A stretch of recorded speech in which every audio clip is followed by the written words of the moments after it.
Hola, ¿qué tal? ¿Cómo están? Muy buenas tardes. Comienza una edición más de Espacio de Gestión, el programa de radio de la Maestría en Gerencia Social de la Pontificia Universidad Católica del Perú. Gracias por acompañarnos, gracias por estar con nosotros, como cada martes, por supuesto, a través de Sonapuc. Hoy vamos a comenzar hablando de ASPEM, Asociación Solidaridad para Países Emergentes.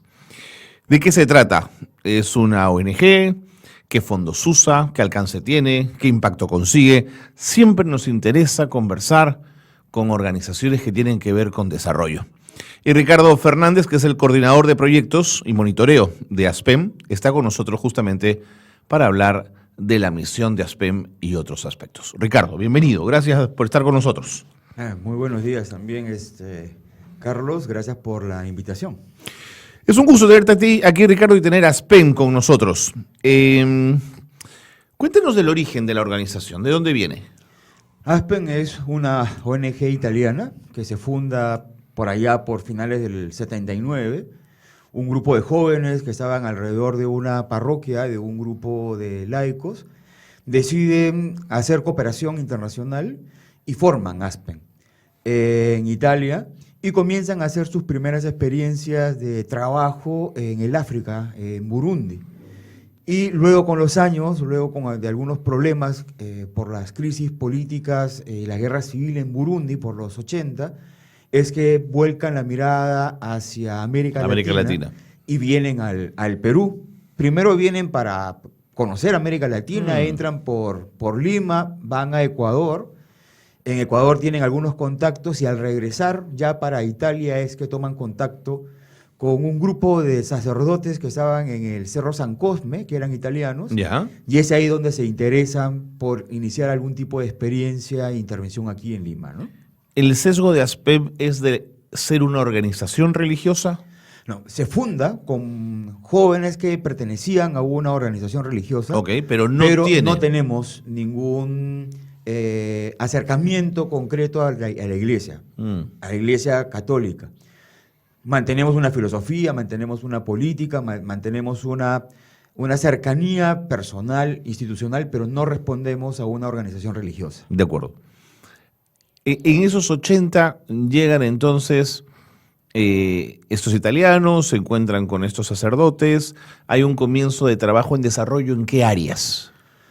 En aquella oportunidad ellos llegan al Cerro San Cosme, comienzan a trabajar los 80s, estábamos en plena efervescencia de la violencia política. Son años de violencia. Cerro San Cosme muy cerca al mercado de la Parada, ¿no es cierto? Y esta parroquia tenía un pequeño comedor para los niños trabajadores, de los estibadores, de los cargadores de la Parada. Y ellos comienzan un trabajo educativo de acompañamiento, porque son voluntarios que vienen al país. Y es ahí donde ellos comienzan a identificar un grupo de niños muy violentos, muy agresivos, que estaban en situación de calle, vivían en la calle, y empiezan su primera experiencia con estos chicos, ¿no? Intentando darles algún tipo de acompañamiento escolar, algún tipo de soporte emocional, alimenticio también, porque participaban de los comedores, y es quizás allí donde empieza el trabajo con población vulnerable. Y tienen todo un proyecto que trabaja con estos niños a través del deporte, a través de lo educativo, y junto con eso es que comienzan a tener una cercanía ya con los padres de estos niños o con los padres de los trabajadores, de los otros niños que participaban del comedor. Y es ahí donde se abren estas dos líneas iniciales, todo un trabajo con los niños que estaban en situación de calle, para buscar recuperarlos, para que puedan tener algún tipo de experiencia, y con los estibadores todo lo que está vinculado al tema de derechos, ¿no es cierto? Derechos vinculados a las horas de trabajo. Claro, derechos laborales. Laborales, lo que se podía llamar derechos laborales, pero es ahí donde empieza este trabajo y esta cercanía con el Cerro San Cosme, Cerro El Pino, y es un poco esa la experiencia, ¿no? Y de ahí ya hemos ido saltando, acompañando otros procesos de desarrollo. ¿Cuáles son? Trabajando, por ejemplo, todo lo que es el tema de infancia, prevención de la violencia sexual hacia niños, prevención de la violencia hacia mujeres. ¿Tú dirías que infancia es uno de los vectores más importantes? Ha sido uno de los temas, y es uno de los temas más importantes. a lo largo de estos cerca de 30 años que estamos en el país, ¿no? Ujú. Trabajando todo lo que es el tema de protección de infancia, trabajando con escuelas, trabajando con el Poder Judicial, el Ministerio Público y con organizaciones de base, con la idea de mejorar capacidades para que se pueda enfrentar de mejor forma las situaciones de violencia hacia los niños, ¿no? De acuerdo. Otro de los temas que también comenzó a trabajarse, que estaba muy cercano, es todo lo que es el tema de violencia contra la mujer. Entonces hemos también trabajado, otra de las líneas que nosotros tenemos es violencia hacia la mujer, las reducciones de las situaciones de violencia contra la mujer, y eso nos llevó a ir viendo que si queríamos abordar el tema de violencia contra la mujer teníamos que promover autonomía económica de ellas. Y desde ahí hemos comenzado a trabajar ya desde hace muchos años también todo lo que es un tema de desarrollo económico de las mujeres principalmente. Los pequeños emprendimientos que tienen, los pequeños negocios que tienen. Y ahí ya comenzamos un poco a no solamente trabajar en La Victoria, comenzamos a trabajar en El Agustino, San Juan del Lurigancho, Huaycán, y comenzamos a mirar luego del sismo de Pisco, comenzamos a trabajar con mujeres que habían sido afectadas con el sismo, y la dinámica y el trabajo y el conocer otras experiencias nos han llevado a trabajar en Arequipa, y ahora tenemos un proyecto con mujeres artesanas de Cusco, que están en Sicuani, que trabajan todo lo que es el tema de artesanías, textiles con lana de alpaca, intentando que ellas puedan fortalecer sus organizaciones y puedan tener una apertura hacia nuevos mercados, ¿no? Y hace 30 años en el Perú, ¿en qué otras partes están?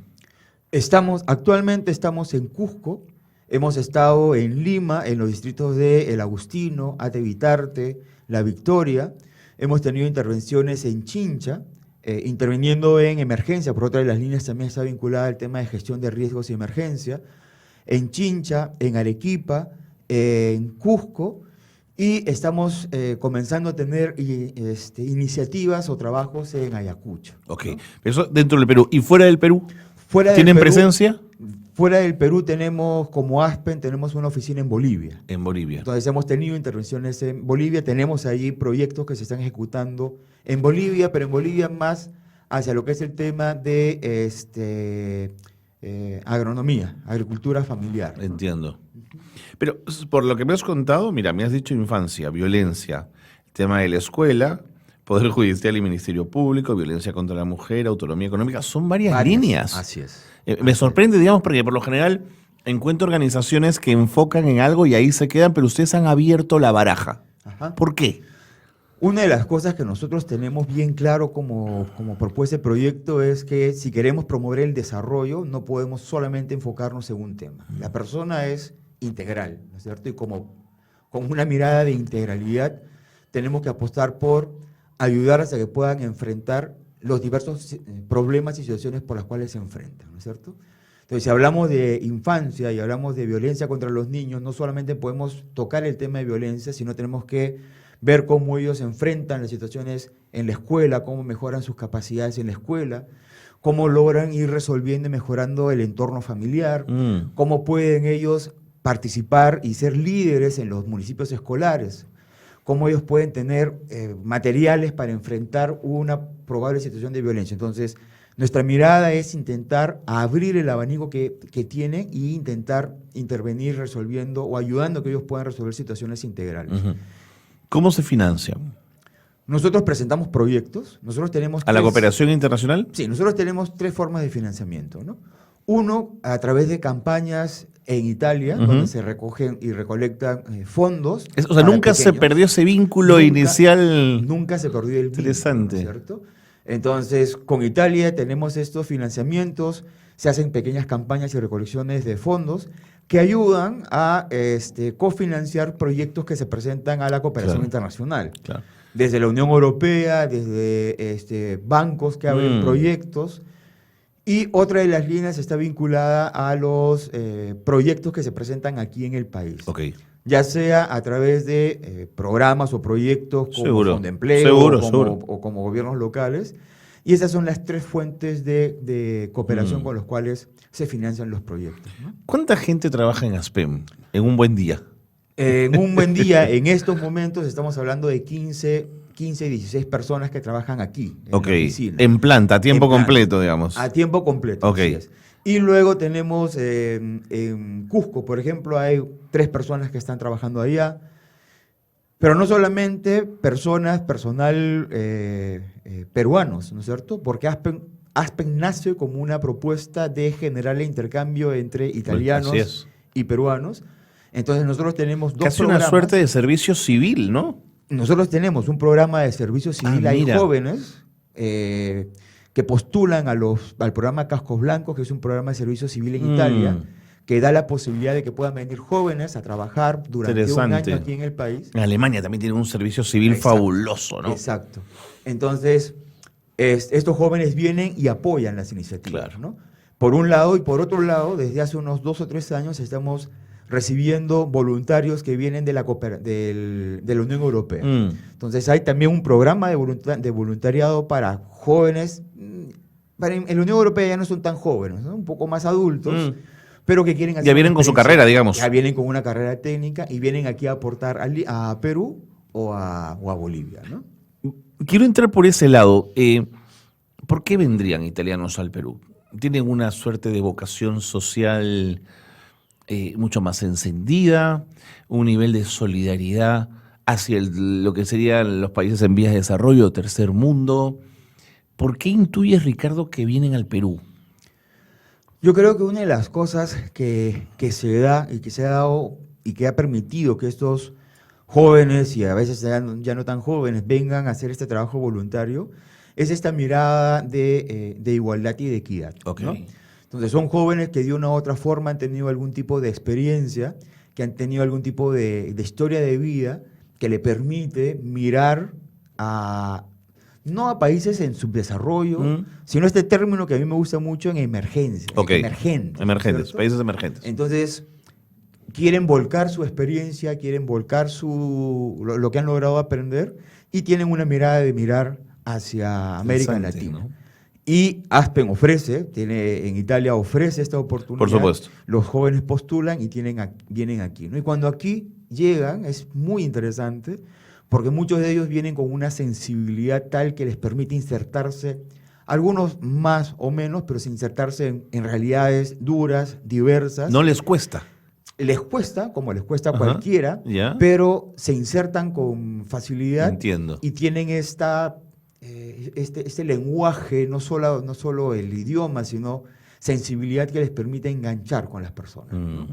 Y desde allí... Sí, hay como una sensibilidad, Así ¿no? es, exacto, ¿no?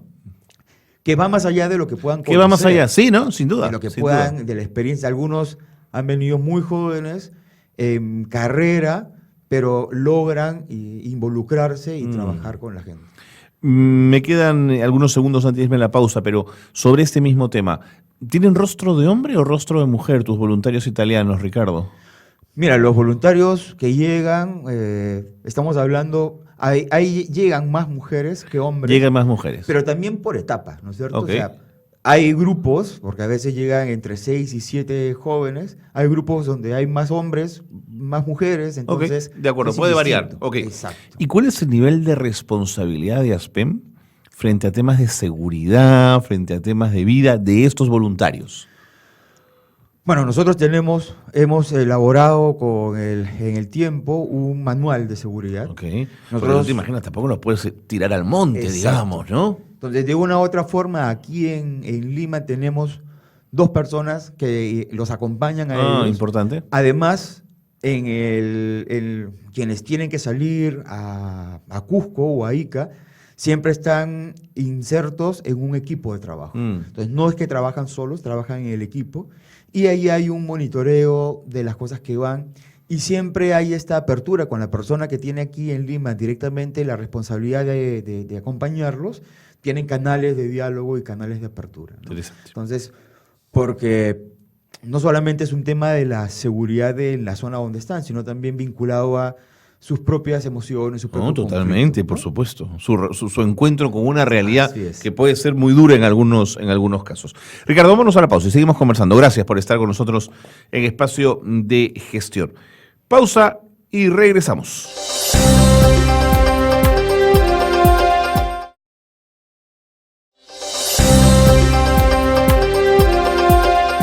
Estamos en Espacio de Gestión, qué bueno que nos acompañan. Estamos con Ricardo Fernández, él es coordinador de proyectos y monitoreo de ASPEN.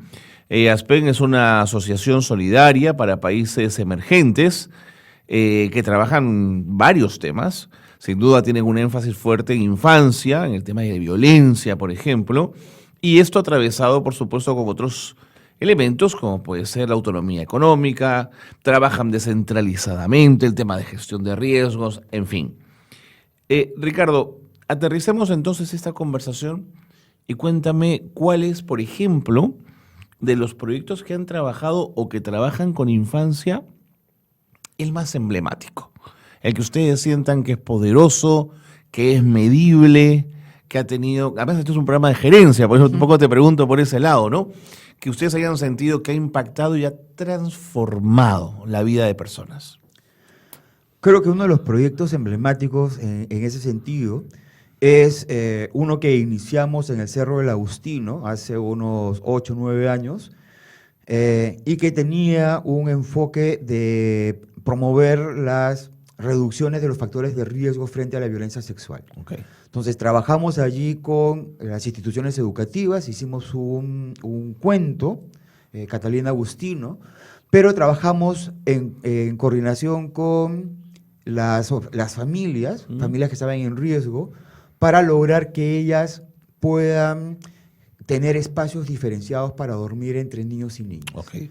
El hacinamiento en la casa hace que el contacto sea muy cercano, ¿no? Hace que el contacto sea muy cercano, aumenta los índices o los factores de riesgo. Así es. Entonces la idea era poder lograr que los niños puedan tener ambientes diferenciados para dormir de los adultos. Interesante. Y eso generó un cambio tal que fue más allá de favorecer que se reduzcan los factores de riesgos. Porque la misma familia entendió la importancia de tener estos espacios y generó que ellos inviertan recursos propios para mejorar ya el entorno de la vivienda. Pero pudiste reducir, por ejemplo, embarazo adolescente, incesto, una serie de cosas. Lo que se redujo fue los factores de riesgo. Ajá. ¿En qué sentido? Que los niños comenzaron a apropiarse, por ejemplo, del concepto de privacidad, que antes no lo tenían. Entonces comenzaron a denunciar o comenzaron a señalar situaciones en las cuales cuando había vulnerabilidad de esa privacidad. De la privacidad.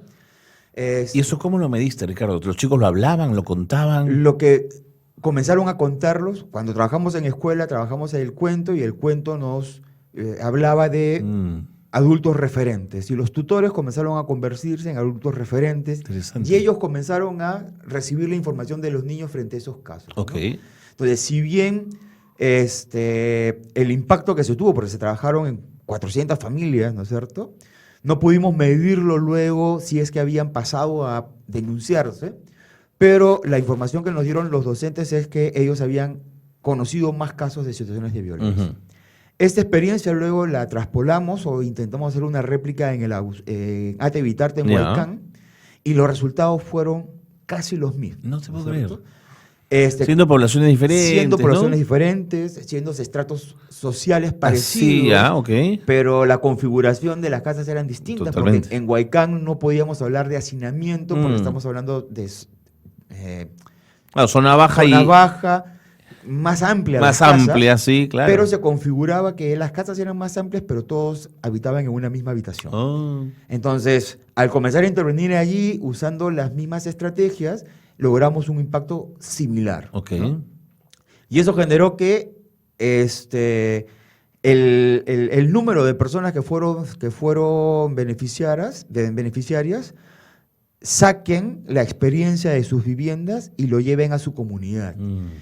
Y ahí sí tuvimos información porque hicimos un estudio, ¿no es cierto? O sea, contaban la experiencia. Contaban la experiencia a otros. Eso es muy rico. Y los vecinos comenzaron también a hacer las separaciones de sus ambientes, ¿no? Y la peculiaridad en el caso de Huaycán es que tuvimos la oportunidad de trabajar con el Ministerio Público para implementar una cámara GESEL allí, para que pueda recibir y para que pueda entrevistar a niños. ¿En la comisaría? En el Ministerio Público. El Ministerio Público tiene esta cámara GESEL, que es una cámara especial para entrevistar a los niños, para que cuenten lo que les ha sucedido, se grabe la entrevista. Hay un espejo, ¿no es cierto? Exacto. Un espejo. ¿Qué nombre tiene? Que se puede ver por un lado, pero el vidrio espejado. Y eso nos dio la información ya de reconocer que el hecho de haber trabajado en la comunidad, de haber intervenido y tenido los cuentos, de haber generado información y que los niños puedan denunciar, que se incremente el número de denuncias que vayan al Ministerio Público. Eso es un dato medible y es concreto. Claro. Entonces, eso sí nos dio este pie de la importancia de no solamente intervenir en un ambiente, sino trabajar en escuela, trabajar en familia, trabajar en barrio y trabajar en el sistema de justicia. De acuerdo. ¿No? ¿Cómo se les ocurrió la idea del cuento? ¿Por qué entraron por ahí? Porque en los trabajos que nosotros habíamos tenido durante años con niños, veíamos que había mucha buena intención de los docentes de trabajar los temas, pero no tenían herramientas educativas para poder trabajar. Uh-huh. Entonces, cuando comenzamos, hicimos un trabajo con los niños en el Agustino y nos dijeron, bueno, ¿cómo les gustaría? Y nos hablaron de los cuentos. Ellos mismos nos hablaron de los cuentos. Uh-huh. Entonces, ya con esa información, nos lanzamos a elaborar un cuento y los niños participaron, dieron información para los contenidos, comentaron sobre los gráficos, comentaron sobre los colores y nace ahí este cuento Catalina Agustino, que luego ha tenido otros dos cuentos, otras 2 secuencias, y que sirvió mucho para que ellos se identifiquen y puedan tener información sobre las situaciones de riesgo, Okay. Dónde denunciar, qué denunciar. ¿Lo trabajaron con el Ministerio de Educación? Este cuento nosotros lo trabajamos con el Ministerio de Educación, ellos dan su opinión técnica y es un documento que el Ministerio de Educación luego replicó y está en todos los reconocimientos, ¿no? ¿Y replicó para regiones Para luego, también? así es. ¿O solo Lima? Distribuirlos en regiones. Ah, qué ¿no? potente, ¿eh? Así es. ¿Y el así autor es. de la historia quién es? Están los insumos de los chicos, pero ¿quién organizó, sistematizó, escribió? Fueron 2 personas, uno que fue Cecilia Miranda, que es la psicóloga que trabajó muy de cerca, que dio los contenidos, y luego ahí trabajaron los gráficos, porque fue todo un equipo el que lo trabajó, ¿no? Uh-huh. ¿Y has podido ver el libro en otros colegios, en regiones? ¿Te han comentado qué resultados ha tenido? Nosotros hemos tenido la oportunidad en el Agustino, por ejemplo, nos invitaron a dictar un pequeño taller de capacitación. Uh-huh. Y cuando les comenté Catalina Agustino, los niños sabían. ¿Lo conocían? Lo conocían, Mira, qué ¿no? interesante. Entonces, claro, como también Catalina y Agustino hablan del Agustino, había generado un impacto en el distrito, ¿no? Luego hicimos un cuento para Huaycán, donde usamos también el cuento, se crearon los personajes y más o menos el impacto fue distinto, ¿no? En otros colegios que estaban cercanos donde intervenimos, donde focalizamos, conocían las historias. De acuerdo. Porque sirvió, ¿no? Pero esto, entonces, sin el docente no hubiese funcionado. Esto sin los docentes no hubiera funcionado. Porque los docentes, o sea, nosotros lo que hicimos fue capacitar a los docentes para que sepan usar. Justamente de eso te quería preguntar. ¿Cómo es una capacitación docente a maestros sobre este tema cuando el propio maestro puede estar inmerso en una situación o ha vivido situaciones de violencia que no ha podido resolver? O también hace violencia. O es generador de violencia, ¿de acuerdo?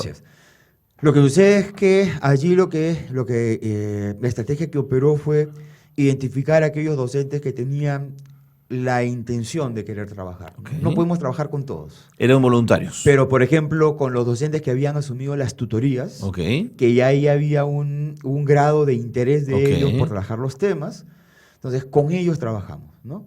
A ellos los formamos, a ellos les dimos las herramientas, mejoramos sus competencias y ellos terminaron convirtiéndose en agentes de cambio en la misma escuela. Okay. Entonces estos docentes... Me estás hablando de un tutor que no es un regente, ¿no es cierto? Así es. No es Estamos hablando de un tutor que acompaña. Exactamente, no es la vieja imagen de ese tutor que grita y manda, ¿no es cierto? Claro. Así es. Y en muchas ocasiones estos tutores, ¿no es cierto?, tenían conflictos con aquellos otros docentes que estaban con la regla en la mano. Así es, por eso te preguntaba. Exacto, ¿no? Entonces, ellos también, ¿no es cierto?, a veces a los tutores se les relega y dice, bueno, estos no tienen muchas horas en el colegio, hay toda una serie de conflictos, pero al darles estas capacidades, ellos también mejoran. ¿Los empoderas, Ricardo? Claro que sí. Así es.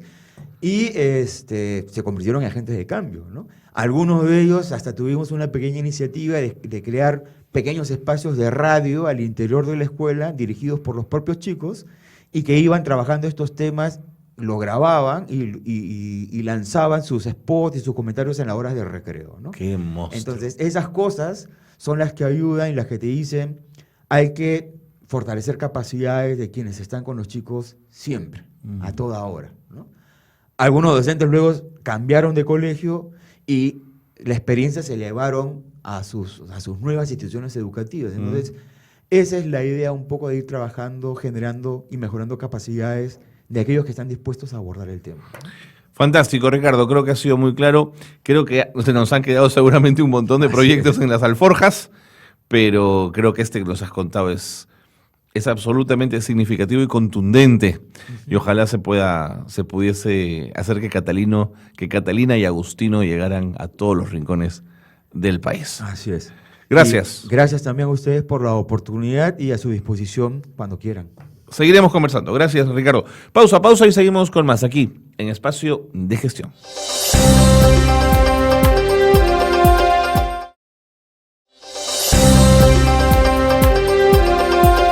Muy bien, continuamos en Espacio de Gestión y nos vamos a enganchar ahora telefónicamente con Antonio Zambrano. Él es el vocero del Movimiento Ciudadano frente al Cambio Climático, el MOSIC. Hola Antonio, ¿cómo estás? Muy buenas tardes, bienvenido. ¿Cómo estás? Buenas tardes o buenas noches ya por acá, por la Embajada de Brasil. Cuéntanos cómo se ha vivido esa jornada de protesta, qué grupos han estado allí, cómo se ha vivido.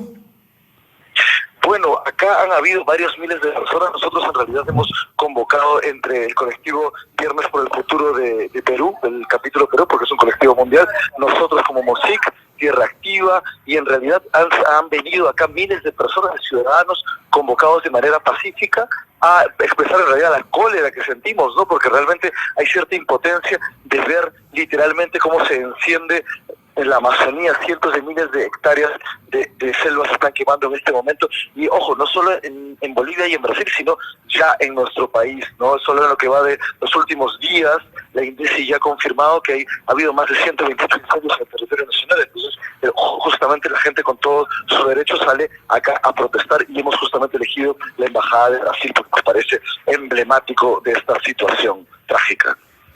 En términos un poco más técnicos, un poco más aterrizados al daño medioambiental que se genera con la pérdida de la Amazonía, exactamente ¿de qué estamos hablando con la pérdida del bosque tropical? Bueno, estamos hablando de que se empieza a modificar todo el ecosistema humano y social que se encuentra también en esta área, ¿no? Justamente ya están hablando de que las partículas en el aire están cambiando el clima y es altamente probable que todos nuestros Andes y la producción agrícola en nuestros Andes se vea directamente afectada. O sea, el humo está llegando, el humo de esta enorme fogata está llegando desde Sao Paulo, que está a varios miles de kilómetros de acá, hasta nuestros Andes. Entonces estamos hablando de una masa de CO2 y en general de una serie de gases contaminantes en las cenizas que están en el aire, que van a modificar definitivamente la próxima producción, la temporada de producción agrícola, ¿no? Y hay que recordar que ahorita están en siembra. Es altamente probable que veamos fenómenos que en este momento no necesariamente podemos predecir. Y ojo, la humedad misma del bosque amazónico está modificándose con esta cantidad de cenizas en el aire. Entonces es altamente probable que incluso las comunidades castañeras, las que extraen una serie de productos de pan llevar no solamente para Brasil, sino también para Perú, se vean dañadas. En este momento es bien complicado dar una idea certera de los cambios que va a haber, pero definitivamente el clima se va a ver afectado y con eso obviamente la producción de alimentos y otros enseres. La fragilidad del sistema del bosque tropical, ¿cuánto tiempo puede tardar en recuperarse? Hoy día han estado justamente varios biólogos en diferentes entrevistas en medios discutiendo de esto y justamente se dice si es que efectivamente permitiéramos al bosque recuperarse tranquilamente por la magnitud, el tamaño, tardaría un par de décadas.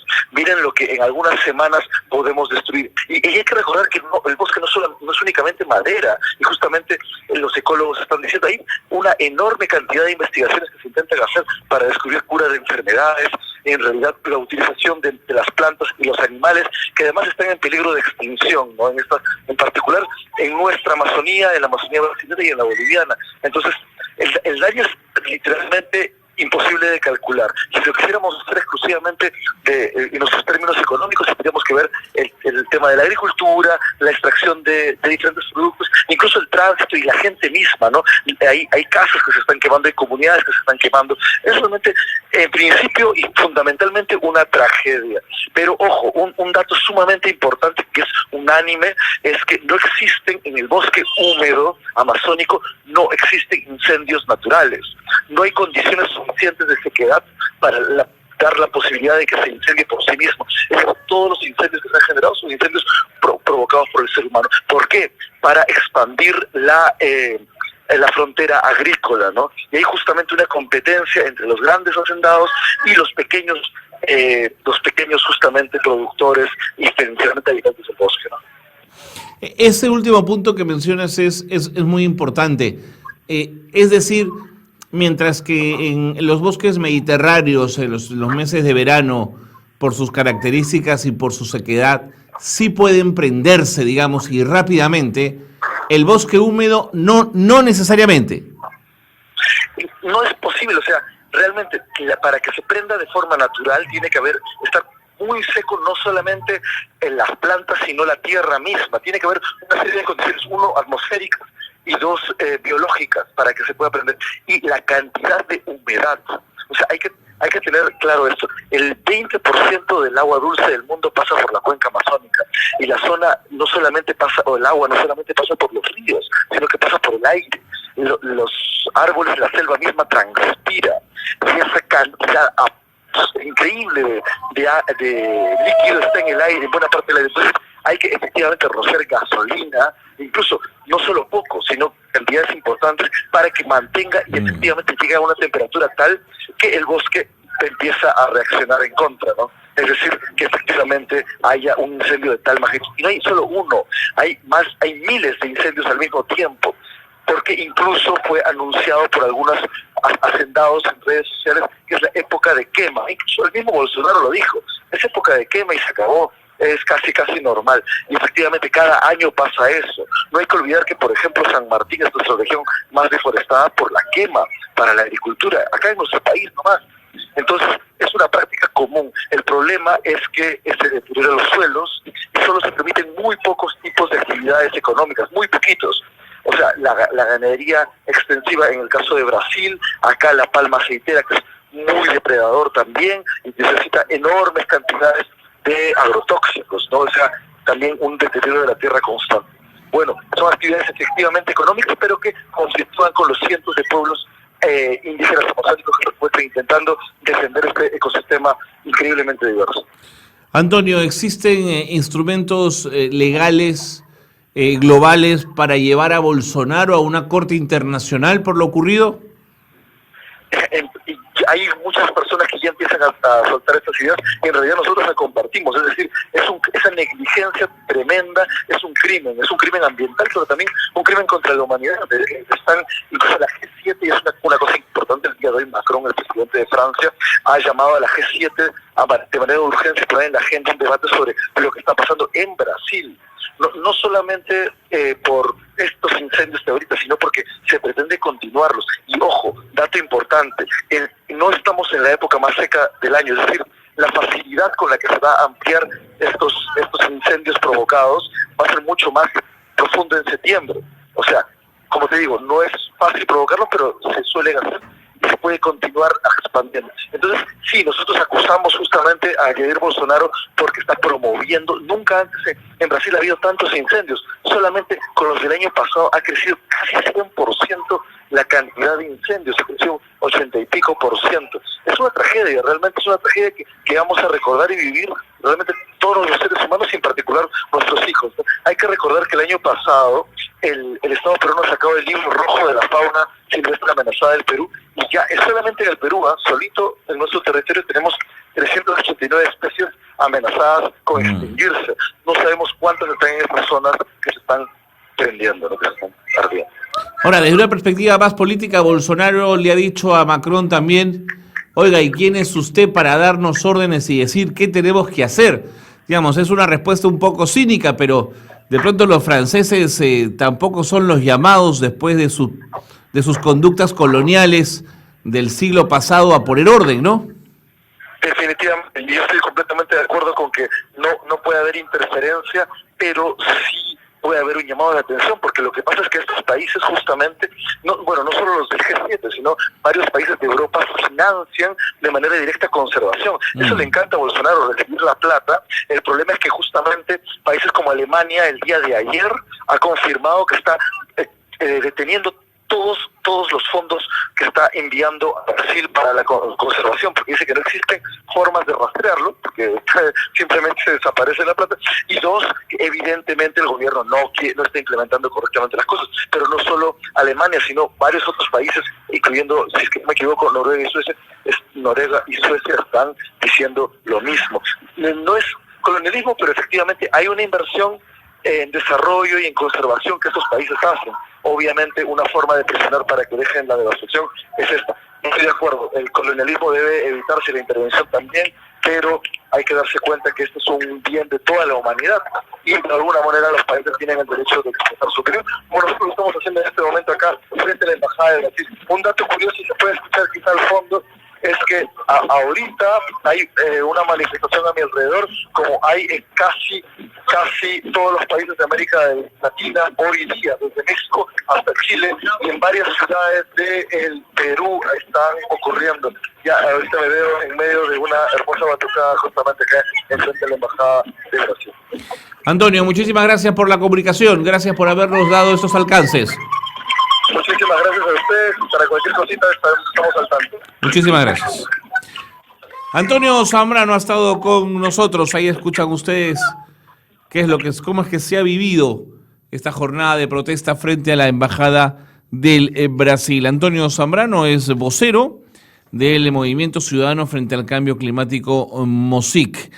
Y bueno, es uno de los colectivos que ha enviado una carta abierta a Jair Bolsonaro, al gobierno de Perú y de Brasil, indignados por lo que está pasando en Brasil, indignados como lo estamos todos, no solo porque las imágenes duelen, porque el bosque húmedo representa ese pulmón importantísimo para la humanidad, sino por la forma como Jair Bolsonaro, desde su perspectiva conservadora y de extrema derecha, pretende decir al mundo: yo hago aquí lo que quiero, cuando el bosque húmedo es como el agua, es un bien de todos, y que no se puede disponer como se dispone de tanta riqueza.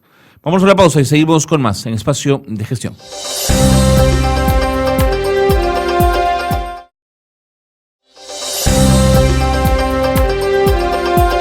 Seguimos en Espacio de Gestión, el programa de radio de la Maestría en Gerencia Social de la Pontificia Universidad Católica del Perú. Hemos querido este último bloque de programa dedicarlo a un trabajo muy interesante que está haciendo Gisela Orjeda, ex presidenta del CONCITEC y ahora directora del Instituto de Glaciares con sede en Ancash, en nuestro país, y que ha hecho un trabajo muy interesante junto con la Universidad de Ohio, lo que significó un ascenso al Nevado Huascarán para recoger muestras de hielo, además de hielo muy antiguo, que nos permitiera conocer cuál es exactamente la situación de este glaciar. Gisela está en la línea y le agradecemos profundamente que se haya tomado unos minutos para estar con nosotros. Gisela, ¿cómo estás? Bienvenida. ¿Qué tal, Carlos? ¿Cómo estás? Gisela, cuéntanos cómo comenzó esta aventura. Primero, cómo se trazaron los contactos y el interés de este tema con la Universidad de Ohio. Mira, este trabajo está basado en un convenio de mi predecesor, ¿no? El ingeniero Benjamín Morales, con la Universidad de Ohio, donde se encuentra el doctor Lorie Thompson, es un glaciólogo sumamente reconocido en el país, en el mundo, en verdad. Y bueno, a mí me gusta continuar el trabajo que hacen las personas que estaban antes que yo llegue a un lugar, así que reactivamos el convenio, cambiamos algunas otras cosas y finalmente pues se decidió que la expedición de Ohio con el doctor Thompson iba a venir a fines de julio. Así fue, para explorar el Huascarán. Ellos ya han venido anteriormente, en el año 93, también para extraer núcleos de hielo, y el año pasado, si no me equivoco, vinieron al Perú para trabajar en el Quelcaya, es otro glaciar que está en el Cusco. De acuerdo. ¿En qué fecha llegaron ellos y cómo comienza el trabajo de campo? Mira, ellos han llegado a mediados de julio, ¿no? Es un equipo de varias personas, 2 científicos rusos, un científico italiano, una científica francesa y 2 americanos, ¿no? Ese es el equipo de Ohio State University con la Academia Nacional de Ciencias rusa. INAIGEM les ha servido de apoyo logístico y además de eso nosotros hemos hecho algunos otros trabajos también en el Huascarán de manera simultánea, trabajos complementarios, ¿no? Todo el equipamiento, porque comprenderás que nosotros no tenemos equipamiento aquí. Entiendo. Y eso es una pena, en eso estoy, ¿no? Estoy tratando que el INAIGEM se convierta en una entidad científica con equipamiento, con personas de alto nivel.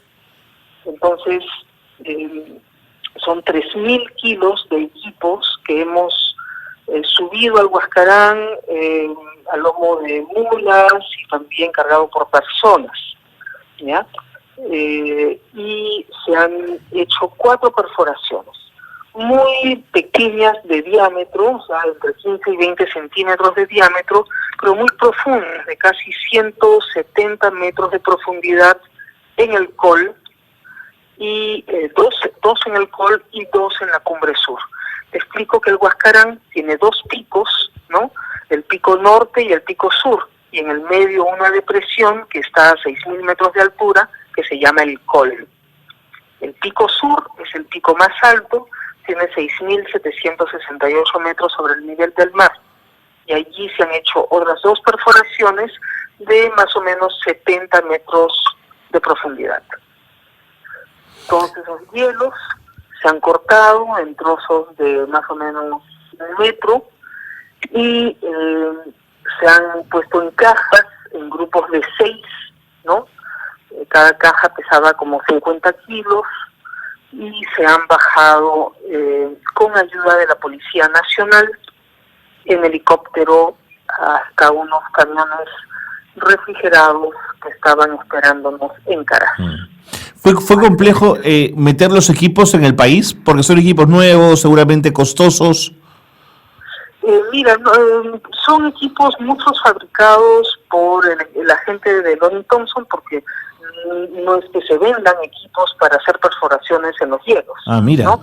Sino, claro, los dos científicos rusos son especialistas en perforación de hielo. Ellos mismos han fabricado y diseñado y fabricado el equipo, ¿no? Entonces no es que hayan así equipos que tú compras, me quiero comprar un equipo de perforación de hielo, ¿no? Así es. Entonces son 3.000 kilos que han sido subidos hasta el col y una parte de ellos hasta la cumbre.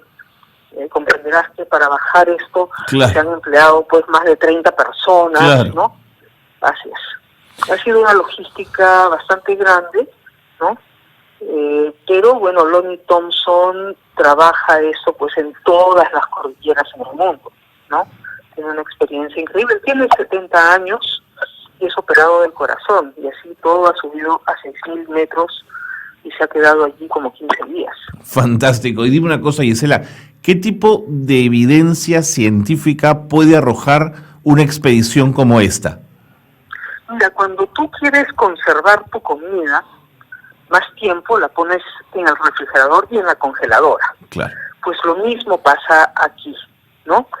En primer lugar, allí en los hielos van a haber pequeñas burbujitas de aire de la época antigua. Primero te voy a contar que todo el mundo sabe que en América del Sur, en la sierra, por ejemplo, llueve, ¿no? Entre diciembre y abril, y es época seca en esta época, ¿no? Entonces llueve, cae nieve, ¿no? Y luego deja de llover. Y ahí se deposita polvo, se depositan cosas, y luego vuelve a nevar y a llover. Entonces se van formando capas de hielo, año a año. Y esas capas las podemos ver como sedimentos, vamos a decir así, ¿no? Pequeñas capitas. Y el hielo más profundo tiene más o menos 20.000 años. De todas maneras, todo esto se va a datar, ¿no? Entonces, adentro de las capas hay burbujitas de aire de esa época guardadas. Entonces se va a poder saber cuál es la química de la atmósfera de esa época. Segundo, se van a analizar unos se llaman isótopos, ¿no? Que son formas diferentes de los elementos, y en particular un isótopo del oxígeno 18, que abunda en el agua, en el mar, y que es más ligero que el oxígeno normal. Ajá. Entonces, cuando hace mucho calor, se evapora más, llega a las nubes, llueve encima de los glaciares y se deposita allí. Así que a través de la tasa entre el oxígeno 18 que hay en el mar y el oxígeno 18 que hay ahí en esa capa del glaciar, podemos saber qué temperatura hacía en esa época, ¿no? Es fantástico. Luego, la cantidad de cada línea, la cantidad de hielo, te dice cuánto llovió.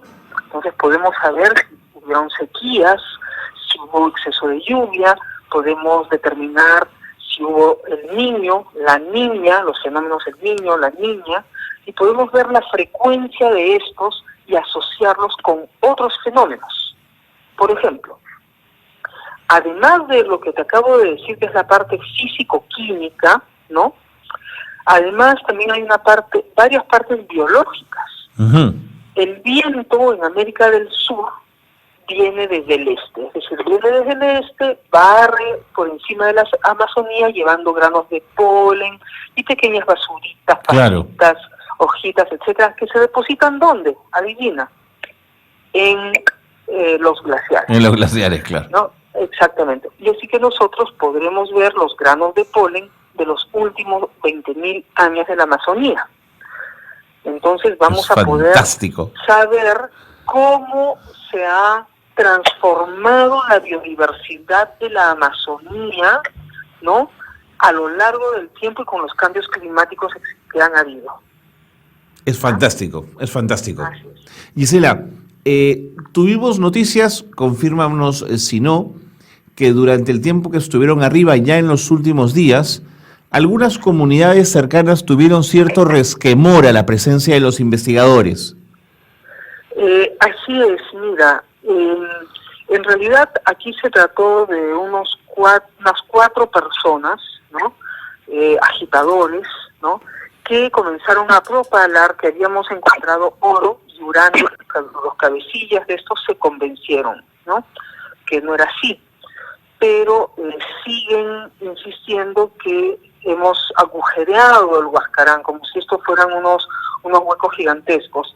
Estos son pequeños agujeros de 15 centímetros de diámetro que apenas sale el tubo, el hielo se cierra porque el hielo es fluido. Claro. Entonces van a llegar ahí y no se va a ver absolutamente nada. Entonces es difícil de creer las personas que están allí, y sí, efectivamente se levantó mucha gente, se puso el asunto bastante violento y agresivo con los científicos.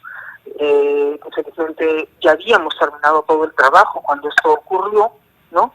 Así que ellos simplemente bajaron, pero los porteadores se quedaron arriba porque habían 3.000 kilos de equipamiento y todas las muestras estaban arriba. Necesitábamos por lo menos 5 días para bajar las cosas, y ellos no querían, ¿no? Entonces, conversaciones van, conversaciones vienen, finalmente nos dieron 3 días, y al final pues usamos 5 días para bajar las cosas. Tremendo. Con ayuda de la Policía Nacional, y quiero aquí destacar el rol del presidente Vizcarra, que comprendió inmediatamente la importancia de esta investigación y ordenó, ¿no?, a la Policía Nacional que nos ayudara. Y ellos realmente han sido súper profesionales, los de la aviación de la Policía Nacional.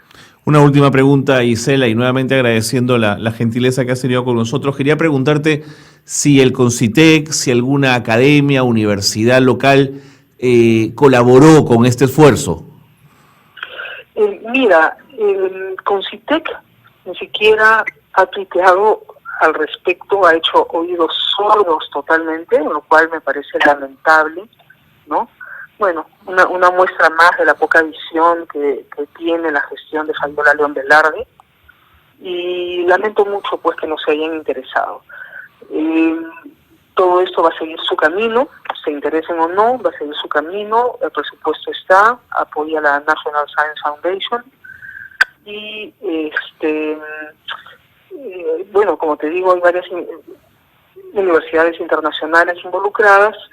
En el Perú yo quiero buscar estudiantes que quieran hacer sus doctorados, ¿no?